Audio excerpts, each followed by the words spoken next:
Bonjour et bienvenue sur ma chaîne Cédric Ali, religion, politique, histoire, culture française et du monde entier.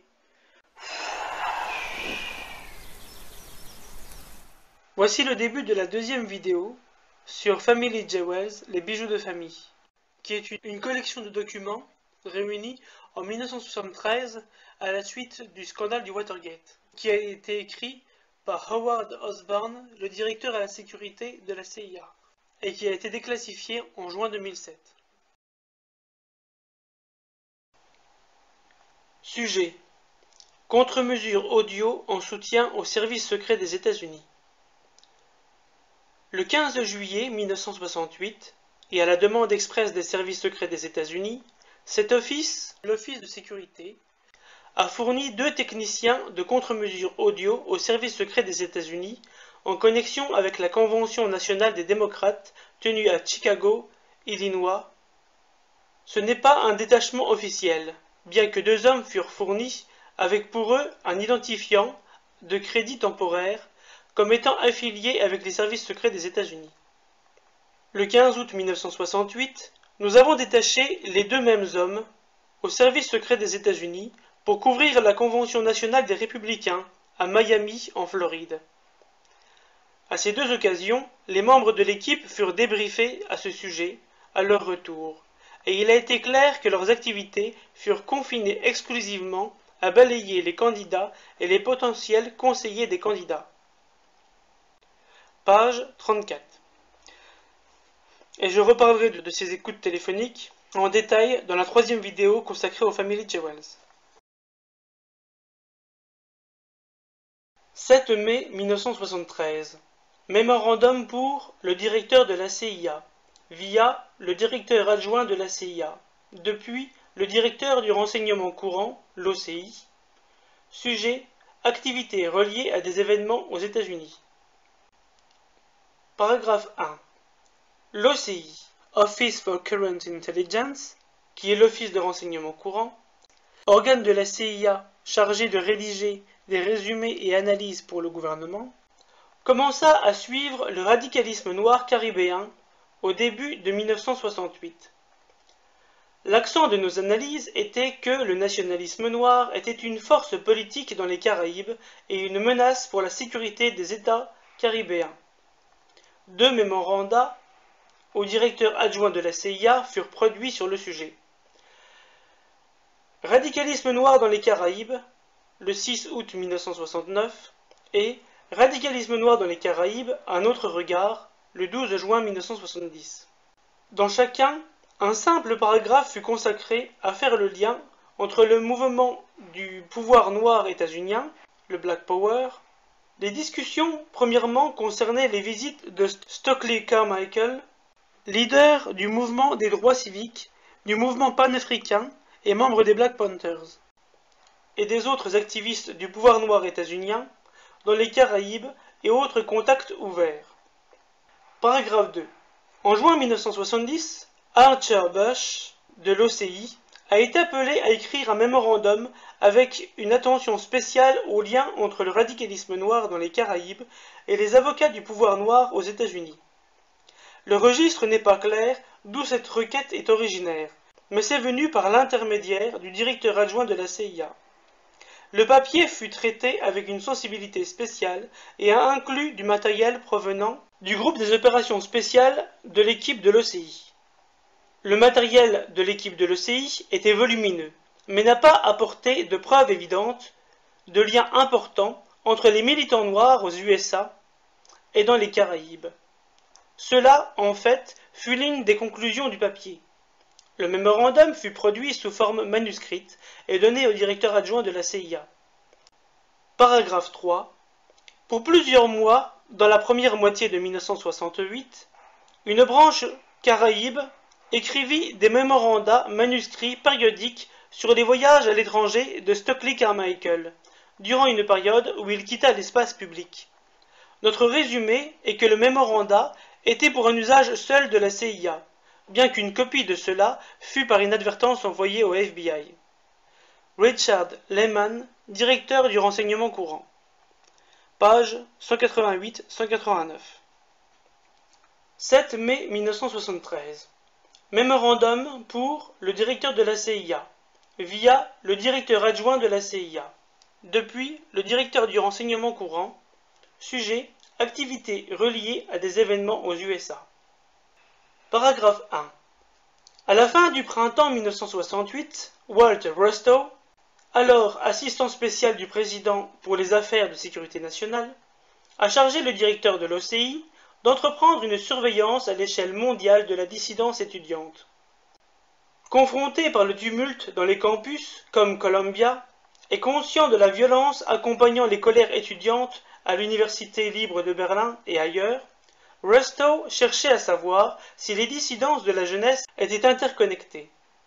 Apparues par les mêmes causes, financées et par conséquent manipulées par des forces ou influences hostiles aux intérêts des USA et leurs alliés, ou probablement venues sous une influence inamicale au détriment des intérêts des États-Unis. Paragraphe 2. Le papier fut préparé par de l'OCI avec l'insistance des équipes du CA et du CI, sans doute l'administration centrale et le renseignement central. Le directeur adjoint de la CIA, directeur de l'OCI, et se réunir avec Rostow pour obtenir les raisons pour lui et les préoccupations du président, et se mettre d'accord sur les ressources devant être examinées, les méthodes de recherche devant être suivies, etc. Paragraphe 3. Écrit durant l'été 1968, la plus sensible version de Restless Youth, Jeunesse agitée, comprend 2 sections. La première était un traitement philosophique de l'agitation étudiante, ses motivations, histoire et tactique. Cette section s'est largement inspirée de la littérature ouverte et des rapports du FBI sur les Students for Democratic Society, étudiants pour une société démocratique, et les groupes affiliés. En un sens, la surveillance de la dissidence a émergé d'une plus petite, 30 pages, étude manuscrite du SDS, étudiant pour une société démocratique, et ses liens étrangers que le même auteur a fait pour M. Rostow à la demande du directeur de l'OCI en décembre 1967. Nous n'avons pas une copie plus longue. Paragraphe 4. À cause du manque d'informations sur les mouvements étudiants étrangers, il fut nécessaire de se focaliser sur la SDS, étudiants pour une société démocratique, ce qui monopolisa le champ des actions étudiantes ici et à l'étranger. Une seconde section comprend des chapitres sur 19 pays, rangés de l'Argentine à la Yougoslavie, et se présentant lui-même comme une revue des dissidences étudiantes à l'étranger. J'aimerais bien lire le chapitre sur mai 68 en France, pour voir s'il y avait des connivences. De Gaulle avait maintenu une politique qui était rigide et donc a été dépassée par les événements. Mais ce qui est quand même sûr, c'est que les Américains en ont profité pour rajouter, mettre le maximum d'huile sur le feu pour faire chuter De Gaulle. On a un livre qui est sorti en 2009 qui s'appelle « Des secrets si bien gardés » de Vincent Nouzy, paru chez Fayard. Et regardez ce qu'il y est écrit dedans. La CIA est en réalité, on parle des événements de mai 68, la CIA est en réalité ravie que la statue de Gaulle, bête noire des Américains depuis 10 ans, soit enfin ébranlée. Des secousses domestiques parviennent à déstabiliser ce général intraitable sur le plan international. Il y a même des rumeurs comme quoi la CIA financerait les syndicats étudiants, dont l'UNEF, pour causer du tort au gouvernement. Les Américains seront embarrassés par cette allégation jugée ridicule par eux, évidemment. Selon un document américain confidentiel, ils feront savoir au gouvernement français que cette rumeur n'a aucun fondement et s'étonneront que les autorités aient pu lui donner quelque crédit. Eh bien oui. Parce que autour de Gaulle et son entourage ont compris qu'il y avait derrière une grande puissance qui agitait tout ça. On a des milliers de témoignages. L'ambassadeur Harriman, l'ambassadeur des États-Unis, assistant aux manifestations dans le quartier latin, avec un air épanoui. Les radios, RTL, Europe numéro 1, qui étaient en dehors du territoire français, qui appelaient quasiment les Français à l'émeute. C'est comme ça que ça s'est passé, mai 68. Il y a un autre livre intéressant de Jean-Pierre Farkas, paru en 98, qui s'appelle Le Pavé. Et voilà ce qu'il redit. En juin 68, Cohn-Bendit déclare à Hervé Bourges « Il semble que la CIA se soit intéressée à nous ces derniers temps. Certains journaux et associations américaines, filiales et intermédiaires de la CIA, vous voyez qu'il est quand même bien documenté, les journaux et associations américaines, hein, Ford, Rockefeller, etc. Filiales et intermédiaires de la CIA nous ont proposé des sommes importantes. Inutile de vous dire l'accueil que nous leur avons fait. Moi, j'aurais aimé qu'ils nous disent l'accueil, justement, qu'ils leur ont fait. Quand on voit que M. Cohn-Bendit est toujours sur la scène politique française, après avoir été en Allemagne, quand il est allé chez les Verts allemands faire une partie de sa carrière politique, il s'est fait remarquer pour prendre position, à la différence de tous les Verts allemands qui étaient infiltrés par le KGB soviétique, au moment de la crise des SS-20, Cohn-Bendit a été le seul Vert allemand, député Vert allemand, à militer en faveur de l'installation des Pershing américains. Le seul, servant les intérêts stratégiques des États-Unis d'Amérique. Comme en 1968, il a servi les intérêts stratégiques des États-Unis d'Amérique. Et comme maintenant, de nouveau, il sert les intérêts stratégiques des États-Unis d'Amérique en réclamant, par exemple, que la France cède son siège permanent au Conseil de sécurité à l'Union européenne. Rien ne pourrait plus faire plaisir aux États-Unis que de voir la France dégagée du Conseil de sécurité. Ils pourraient à ce moment-là attaquer qui le veulent sans avoir un nouveau discours de 2003 comme la guerre en Irak. Voilà les intérêts que sert objectivement M. Cohn-Bendit. Paragraphe 5. Parce que les SDS, étudiants pour une société démocratique, est une organisation située aux USA, tout le papier Restless Youth, jeunesse agitée, incluant l'essai sur une dissidence à l'échelle mondiale, fut envoyé seulement à 9 lecteurs. Une copie peut être lue à la Johnson Library, c'est-à-dire à la bibliothèque personnelle du président Johnson. Paragraphe 6. Faisant suite à la réception favorable du papier par le président et M. Rostow, le directeur de l'OCI briefa la NSC, National Security Council, le Conseil de sécurité nationale, sur la dissidence étudiante. La version sensible, par la suite, fut actualisée et envoyée à la Maison-Blanche en février 1969. Paragraphe 7. Le texte le moins sensible fut disséminé en septembre 1968 et ensuite actualisé et publié de nouveau en mars 1969 et août 1970. Richard Lehman, directeur du renseignement courant, page 190-191. Attention, ce document contient des informations classifiées affectant la sécurité nationale des États-Unis, etc., etc. Page 192. 7 mai 1973. Mémorandum pour le directeur de la CIA, via le directeur adjoint de la CIA, depuis le directeur de l'OCI, sujet, activités reliées à des événements aux États-Unis. Paragraphe 1. À la fin de 1967, l'OCI participa à la préparation de plusieurs courts mémoranda de renseignements traitant avec les connexions étrangères d'organisations états-uniennes et d'autres activités impliquées dans le mouvement anti-guerre du Vietnam.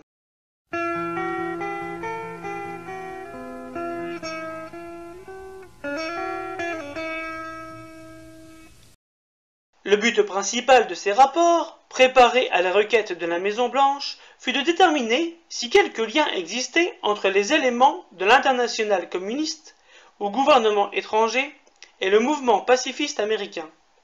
La conclusion recherchée fut qu'il y avait des preuves de contact ad hoc, c'est-à-dire opportunistes, entre les activistes anti-guerre aux USA et à l'étranger, mais aucune preuve d'une direction ou d'une coordination formelle.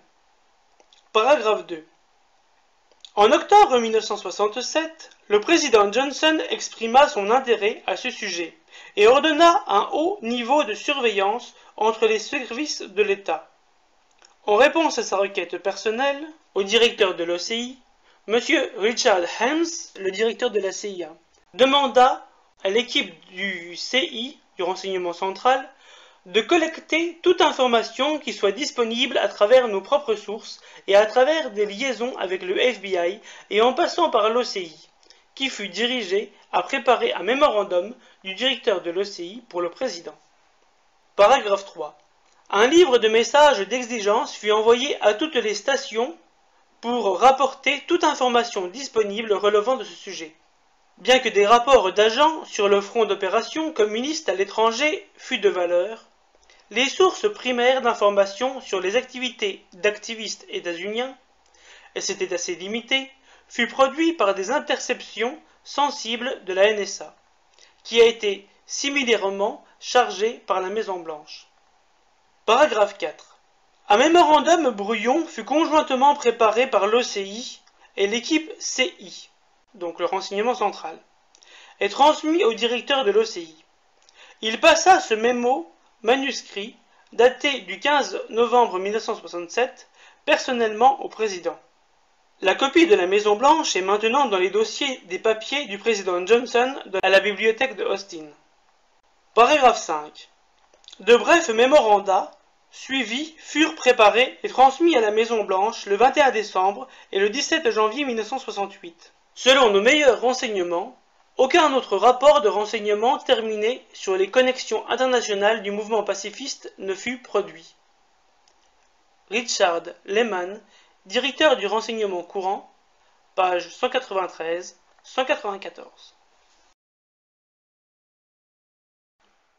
Page 1. SDS, c'est-à-dire Students for Democratic Society, les étudiants pour une société démocratique, et autres groupes activistes étudiants. L'OCI, produit en décembre 1967 à la requête de Walt Rostow, le conseiller à la sécurité nationale de Clinton. Une étude manuscrite de 30 pages sur la SDS et ses liens étrangers.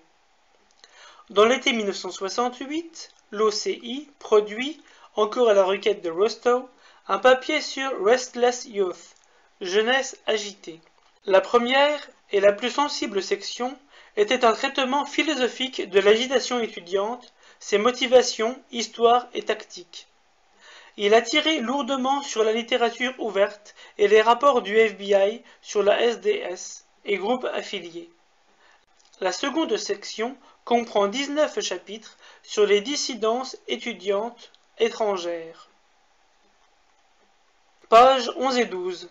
Radicalisme noir. L'OCI commença à suivre le radicalisme noir caribéen sérieusement en 1968. Deux papiers furent produits sur ce sujet, l'un en août 1969, l'autre en juin 1970.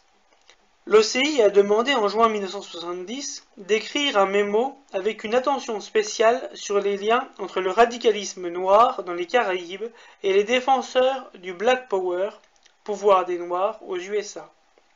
Le mémo fut produit manuscritement et donné au DCI, le directeur de la CIA. L'OCI, en 1968, écrivit des mémos manuscrits périodiquement sur les voyages de Stokely Carmichael à l'étranger, durant une période pendant laquelle il avait quitté la vue publique. Page 330. 8 mai 1973. Mémorandum pour le secrétaire exécutif, comité de management de la CIA. Sujet: potentiellement embarrassantes activités de la CIA. L'Office de l'inspecteur général a enregistré sur les sujets sensibles qui ont été ou peuvent dans le futur être des sources d'embarras pour la CIA. Le rapport du bureau d'enquête, dans le cas de Hans Toft, qui était un espion durant la Seconde Guerre mondiale et pendant la guerre de Corée, et qui démissionna de la CIA en 1966 et garda des documents secrets chez lui jusqu'à sa mort le 24 août 1987 à Gilbertsville dans l'État de New York. L'affaire Toft a pleinement été exposée au public, bien sûr, mais le rapport lui-même est tout plus près de la CIA. Cet office était désigné comme gardien du rapport, et nous avons la seule copie survivante. Une annexe au rapport de l'inspecteur général de surveillance de la division des services techniques fait en 1963. L'annexe traite d'expérimentation sur l'influence du comportement humain à travers l'administration de drogues altérant l'esprit ou la personnalité sur des sujets non consentants. 1953. La CIA confie à MK Ultra l'expérimentation d'une série de nouvelles techniques visant à contrôler les réactions cérébrales résultant des électrochocs et de drogues psychoactives administrées à une grande variété de sujets et le plus souvent à leur insu.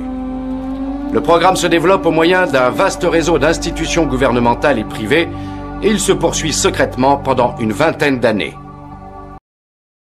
Un rapport de l'inspecteur général d'investigation des accusations que la CIA furent l'instrument dans la provocation de l'assassinat du président Diem, président de la République du Sud-Vietnam.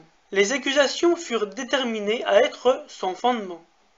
Pourtant, d'autres documents de la CIA montreront pleinement le rôle de la CIA dans l'assassinat du président Diem, comme dans cette vidéo que j'ai déjà fait. Un rapport de l'inspecteur général d'investigation des accusations que la CIA fut l'instrument pour la provocation de l'assassinat du président Trujillo de la République dominicaine. Les investigations ont divulgué une assez vaste implication de la CIA avec les comploteurs. Un rapport de l'inspecteur général d'investigation des accusations que la CIA conspira à l'assassinat de Fidel Castro. L'histoire apparut premièrement dans les colonnes d'un article de journal de Drew Pearson et apparut depuis dans les colonnes de Jack Anderson.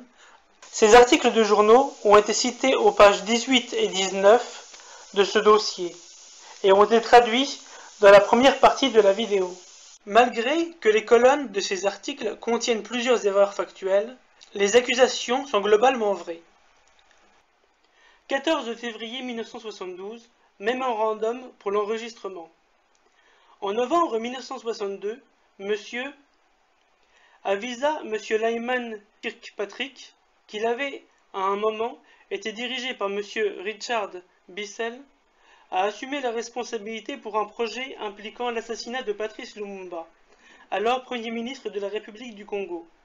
Selon, du poison devait avoir été le moyen, comme il fit référence d'avoir reçu l'ordre de rencontrer le docteur Sidney Gottlieb pour se procurer le moyen approprié.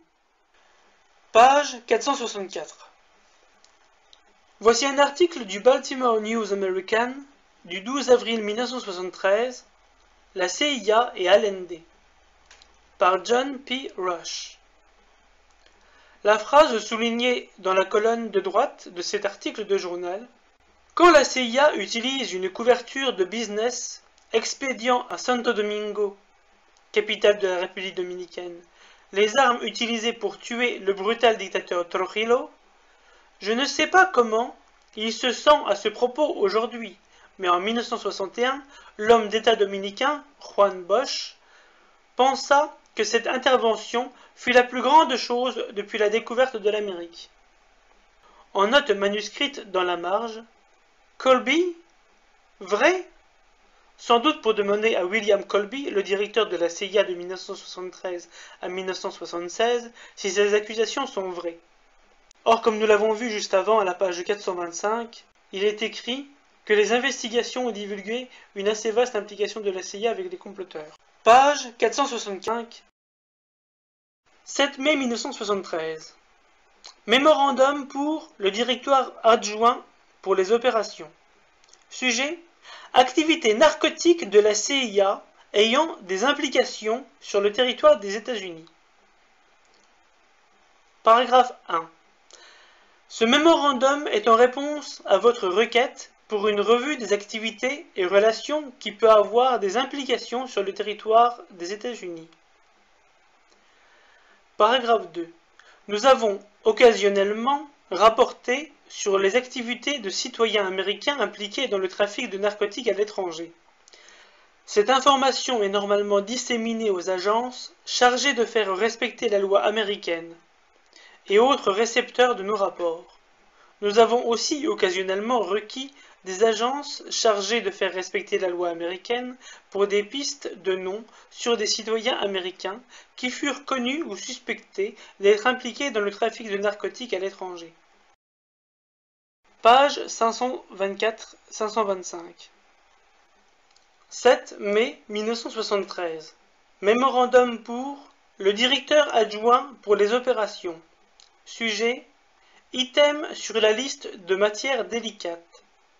La commission des sécurités et d'échange a demandé à la CIA de donner des informations sur toute connexion à l'étranger avec le crime organisé dans les États-Unis. Les registres indiquent que M. David Young, de l'équipe de la Maison-Blanche, demanda à M. Colby de mettre en place un contact avec M. T.C. Barrow de la Commission des sécurités et d'échange. M. Barrow discuta de cette matière avec M. Paul V. Walsh, du directeur adjoint de l'intelligence. Et le 4 avril 1973, M. Barrow et M. Timney vinrent à une réunion de la CIA avec M. Lawrence Houston, conseiller général, et le chef équipe FI, directeur adjoint des opérations. Depuis cette réunion, nous n'avons reçu aucune spécifique exigence de la part de M. Barrow, mais lui avons donné une information impliquant une transaction bancaire d'un associé de Robert Vesco, chef de l'équipe de l'intelligence à l'étranger. Page 541. Voici la fin de la deuxième vidéo sur Family Jewels, les bijoux de famille. Et n'hésitez pas de vous abonner pour connaître la suite dans la troisième vidéo. Une fois de plus, l'attitude gouvernementale confirme l'angoisse que nous ressentons à juste titre. Car si on nous révèle les horreurs d'hier, quelles sont celles qu'on nous cache aujourd'hui? Quand nos gouvernants se retournent contre nous, à qui faire appel? À la police? À la justice? Au fusil rangé dans le placard? Ou au courage d'un homme qui se bat, armé seulement de la vérité?